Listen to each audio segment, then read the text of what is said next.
Welcome back. It's been a fantastic show thus far, and it's only getting better. Now, I think there were a couple of new names revealed during the 2012 London Olympics. One name we knew very well going into the Paralympics, though, was Hilton Lagenhoven, who has been one of the stalwarts of our national side.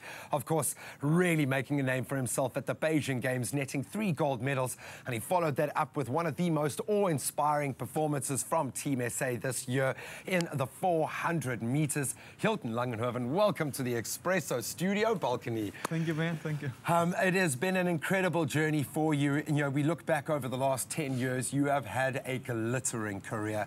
How different was the Paralympics this year? It just seemed so much bigger than years past. Yeah, no, it was absolutely fantastic, you know, being 10 years, as you said, part of the disabled sport.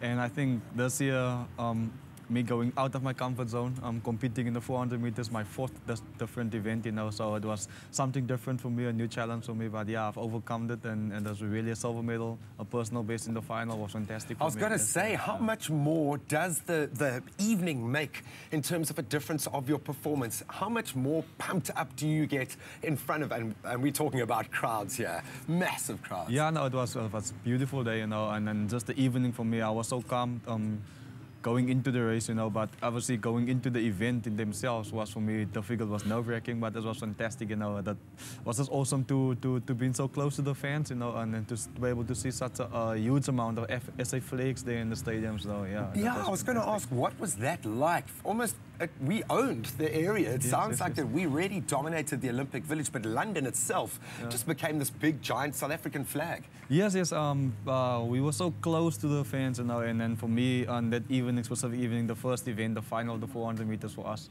was fantastic, you know, and then just coming out of it afterwards, people saying, no, you are a star and everything I get in, and we've seen you before and those kind of things, and it's really amazing, you know, to walk back to the village with your silver medal, the pleasing factor, but also our team did incredibly well, yeah, to show the character, the gold medals. Where did that come from this year?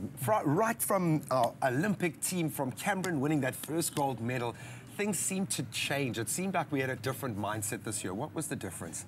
Yeah, I can recall in 2008 when our Olympic team did so well, you know, and we as a team, as a Paralympic team, sat together and we said, this is now our chance to come on the world stage. This is our chance to show South Africa that this is about the Paralympic Games as well. And going on into this Paralympic Games, where the Paralympic Games started a couple of 100 years ago, close to 100 years ago, this is where we, as the Paralympic team, got the vibe from the Olympic team, you know, they doing so well, and we just need to continue that. And obviously, the reward was there after that when we came back.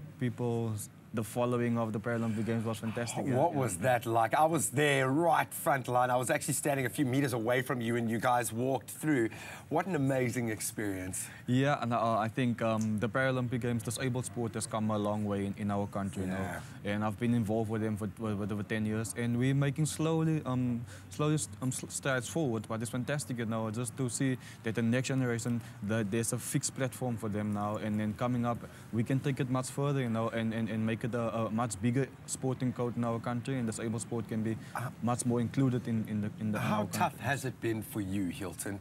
Pull no punches here. What has your journey been like? We only get to see the successes. Yeah, absolutely. I think when I started off about 15 years ago, you know, and I think what I always say to people when I go and talk to them, I stayed at boarding school. I was away with my family, and I'm an abandoned albino person, you know, and for me, being albino was the most difficult part of it. But to be able not to stay with the family and friends I get, that was another difficult part. But I promised myself I'm going to make sport this journey for me to change my life and to transform my life, and to give me confidence as an albino person, because when you're out and about, you look different to other people, and people tend to give you some punches in the public, but as how you answer them back, as how you bounce back, and those kind of things. And I've shown over the last 15 years that sport can change your world, and it's changed my world, you know. So I'm in a much better space than where I was I think you've left the 15 years entire ago, yes. country in a better space. So Hilton, thank you so much for the effort that you put in.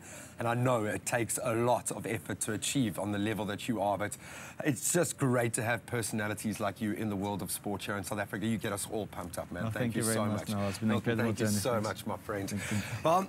Karen and Jean also got me pumped up, as you'll see in our next video. The USN Body and Lifestyle Makeover Challenge has now entered the business end, and man, are the girls cooking. Take a look.